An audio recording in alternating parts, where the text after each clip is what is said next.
আওয়ামী লীগ সরকার আপনার গত 3টা নির্বাচনে বাজেভাবে ব্যবহার করেছে। পুলিশ প্রশাসনকে সাক্ষী রেখে দিনের ভোট রাতে করেছে। আপনার মরা মানুষকে নিয়ে এসে ভোট দেওয়ানো হয়েছে। আবার আমরা দেখেছি যে তাদের জন্য আলাদা বরাদ্দ রাখতে হতো, তাদের জন্য আলাদা টাকা রাখতে হতো। ভোটের আগের দিন রাতে আপনার এসপির জন্য টাকা রাখতে হতো, ওসির জন্য টাকা রাখতে হতো, এসআই এর জন্য টাকা রাখতে হতো, কনস্টেবলের জন্য টাকা রাখতে হতো। এই যে কাজগুলো আমাদের করতে হতো, বিগত আমরা 17 বছর এই প্রক্রিয়াগুলোর মধ্য দিয়ে গিয়েছে।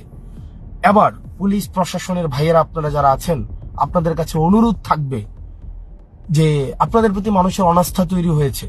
এটা এটা এটা সত্য।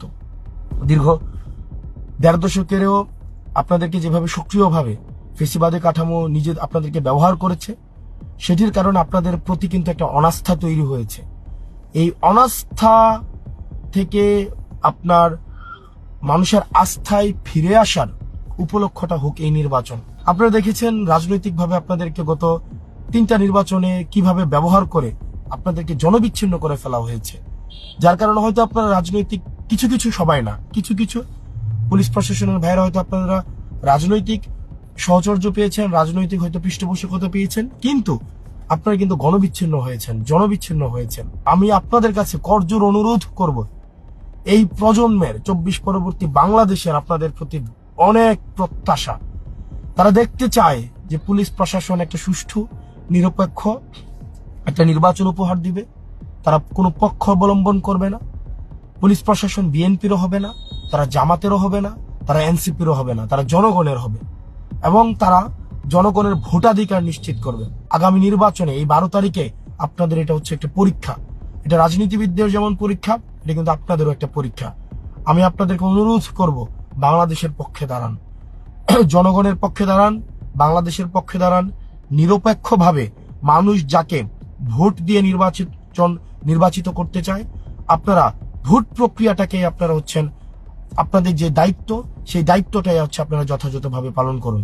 পরবর্তীতে আমাদের যারা সেনাবাহিনীর সদস্য আছেন, আমরা গতবার আমি দেখেছি যে 24 সালে নির্বাচনের আগে সেনাবাহিনীর যে ভ্যানগুলো নিরাপত্তার জন্য রাস্তা দিয়ে যাচ্ছিল, তখন মানুষ ভুয়া ভুয়া বলে স্লোগান দিয়েছে।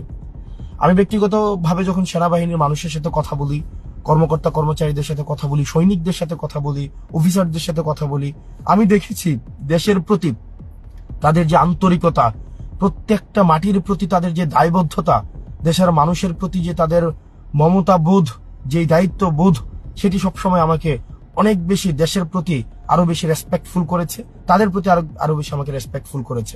সেই জায়গা থেকে সেনাবাহিনীর বেশ কিছু কতিপয় সদস্যরা এই ইনস্টিটিউশনের সম্মানটাকে নষ্ট করেছে। আপনারা সেনাবাহিনীর সদস্য যারা আছেন, আপনারা যেভাবে জুলাইয়ে বাংলাদেশের পক্ষে রাস্তায় নেমে এসেছিলেন, জনতার পক্ষের রাস্তায় ছিলেন, আমরা প্রত্যাশা করি এই নির্বাচনে আপনাদের যে ভূমিকা, সেই ভূমিকা আপনারা যথাযথভাবে আপনারা রাখবেন। প্রশাসন, পুলিশ, মিডিয়া এবং সেনাবাহিনী আপনারা যারা আছেন, আপনাদের প্রতি অনুরোধ থাকবে, আপনারা আবার নিরপেক্ষ ভূমিকা পালন করুন। এই 12 তারিখ কিন্তু শুধুমাত্র যে ভোটারদের পরীক্ষা, বিষয়টা এমন না। এই প্রতিষ্ঠানগুলোরও পরীক্ষা, আপনাদেরও পরীক্ষা, আপনারা কতটা মানুষের আস্থা অর্জন করেছেন সেটিরও পরীক্ষা। সেই জন্য আমরা প্রত্যাশা করি আপনারা গণবিরোধী অবস্থান নেবেন না, আপনি জনতার পক্ষে, গণমানুষের পক্ষে, বাংলাদেশের পক্ষে অবস্থান নেবেন। সাথে থাকুন এ টু জেড চ্যানেল।